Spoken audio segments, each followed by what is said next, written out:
Okay, welcome everybody. We're going to do a little bit of a review of IXL today. IXL has become a very robust platform, and there is a lot of AI working in the background in IXL, mainly on the algorithm side on how it curates questions, but they also have a new AI tool called Spark that is built in as well. But this is mainly an assessment and curriculum platform. And like I said, it has grown tremendously over the years and I think gotten a lot better. Not that it wasn't bad to begin with, but it's just improved more and more and more. So I'm going to be walking you through a review of this. As an educator and instructional technology admin, I've been working on this with this platform for I think like 6 years now. So I've seen it evolve. But I'm just going to walk you through. I'm signed into an admin account just for the record. So if you see certain things, they may not look exactly the same as a teacher login, but I'm just going to walk you through it. There's a lot, so bear with me here. Okay, we're going to go immediately to the learning tab because there's just so much.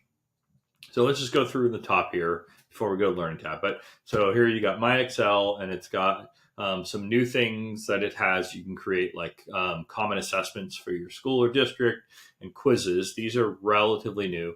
Leaderboards, not a huge fan of students using leaderboards for this kind of content, but they have that feature. Teacher badges to award teachers who use it quite a bit, and then all sorts of other resources for learning. I have done IXL Live, the administrator one, and many teachers have done the regular one, and it's been very, very fruitful. Also, Spark Studio is here, which is their new little AI tool. We'll look at that. Learning is all of the content. Assessments are all of the custom assessments built. Analytics is to see how students are doing, and then obviously this is accounts. So let's go to learning, and we're going to just click on the learning tab, and this is really the core of IXL. So they have a lot of subject areas, math and language arts, but mainly in math. And then they started building other ones on top of that afterwards, like science, social studies, Spanish. Math, I think, is where they shine the most. Language arts is still pretty solid. But as you can see inside of math content, for each grade level, it tells you how many different skills they are tackling in each grade level, and they go from pre-K all the way through calculus and beyond. So there's all sorts of different skills. You can sort these by looking at grade level associated skills, topics. So now this is resorted by topic areas, which go across grade level. There are weekly plans that are already sort of pre-designed for different grade levels and such, if you want it to curate the content. And then there's skill plans, and also there's textbooks. So they will take their content and align it with most textbooks. So if you go and you find whatever textbook you're using, it will show you where their content links to different standards, so you can very easily assign it to your students. So there's all sorts of different things going on here. Let's go back to the beginning to sort of show you a little bit more about this. So let's just go to third grade and see the 403 skills here. This kind of shows you what it looks like, and you can go through and you can see a little bit more info. When you bring your cursor over it, it gives you a highlight of the type of questions you might see, which is super handy.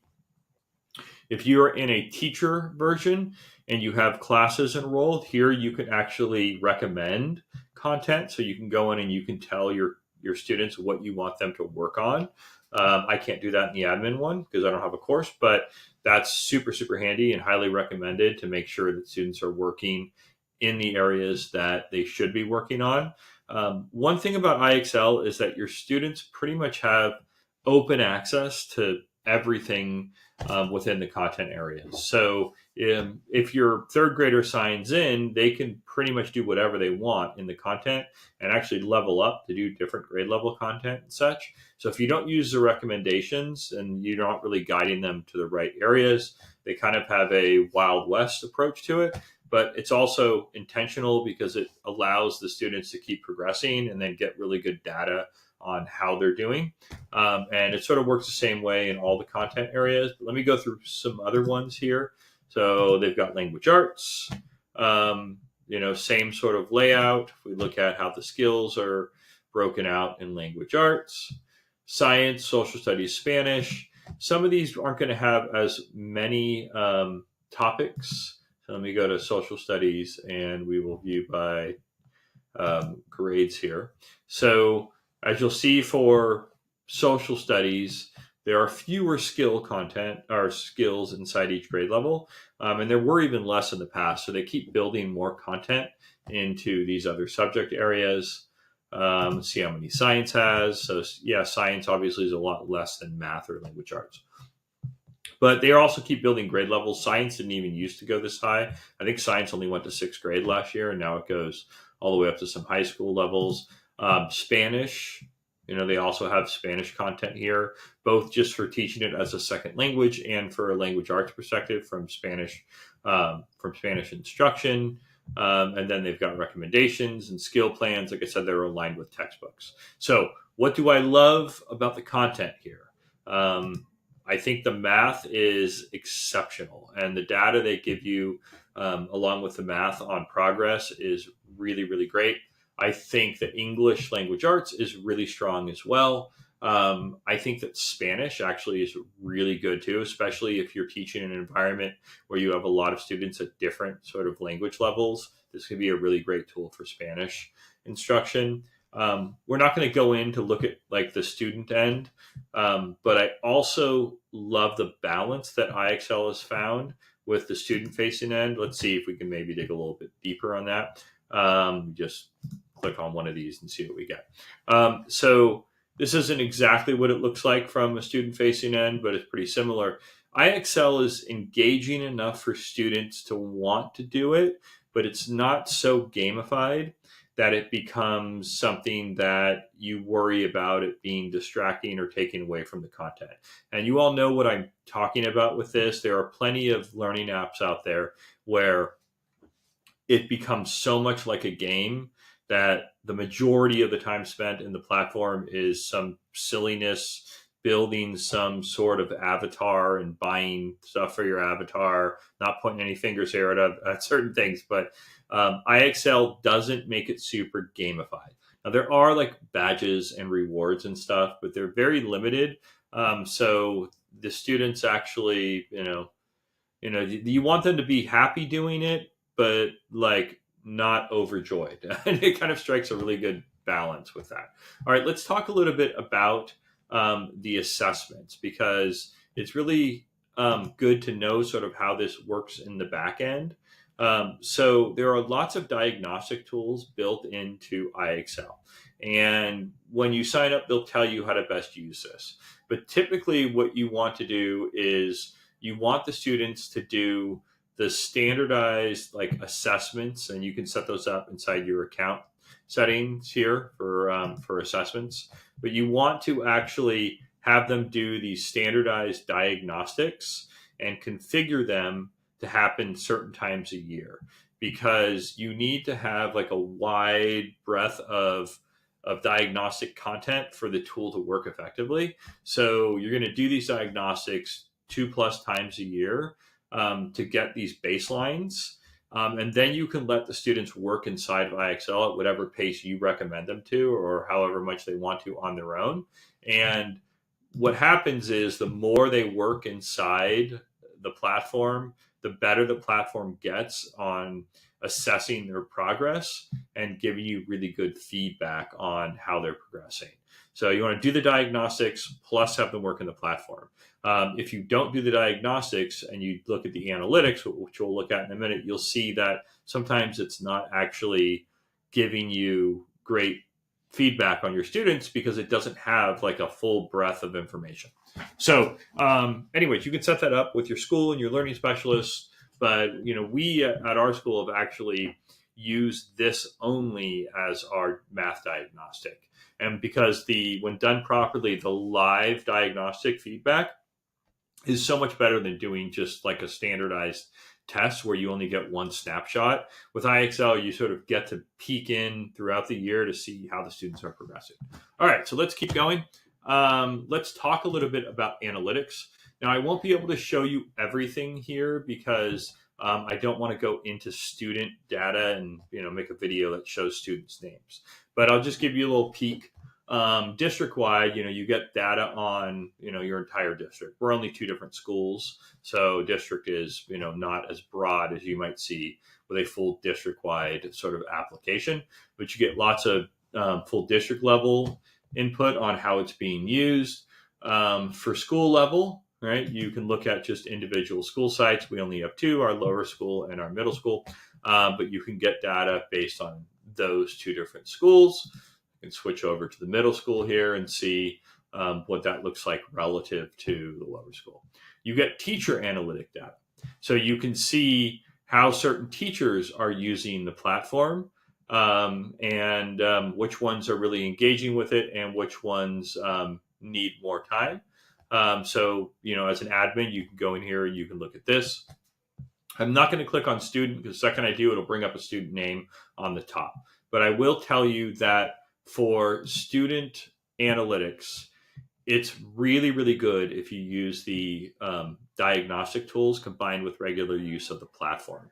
And it also gives you these really great printouts that you can have right at your fingertips when doing a conference. You can just sit down and talk to a parent and talk through the printout and give them really focused information on how they're doing in which area. And the platform is really smart. It will tell you where your students need work, and you can recommend content in just those areas. So very, very good. Let's see, what else do I need to talk about here? There's so much on this, so I'm not going to go through every little thing here. Like you can see, the analytic tools are quite exceptional, right? It goes through specific skill level content and goals and such, progress and growth, right? So there's a lot of ways to break down the data and really see where it's working and where it's not and such. I have the most experience with just math and language arts. We do use the Spanish a little bit, but we don't subscribe to any of the other tools currently. And let's see, I haven't played much with customized assessments or quizzes. Don't use leaderboards. We use the analytics a lot. We use standard assessments. We use the learning tools quite a bit.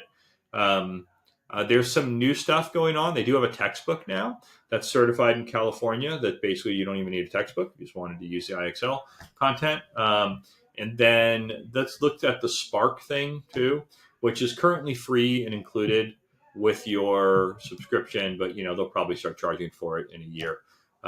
So this is Spark Studio. I don't know where go back here.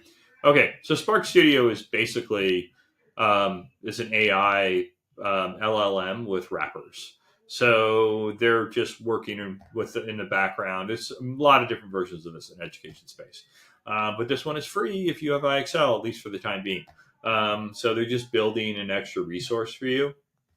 So this is very similar to like a magic school type thing. You just don't have as many options or the ability to customize, but some cool tools, nice to have as an added feature. Now let's go back here. Okay. So I think we'll wrap it up. But my sort of general overview is that IXL is really great and has only gotten better. I think it is a phenomenal tool, particularly in mathematics and also in language arts and some other areas where it makes sense.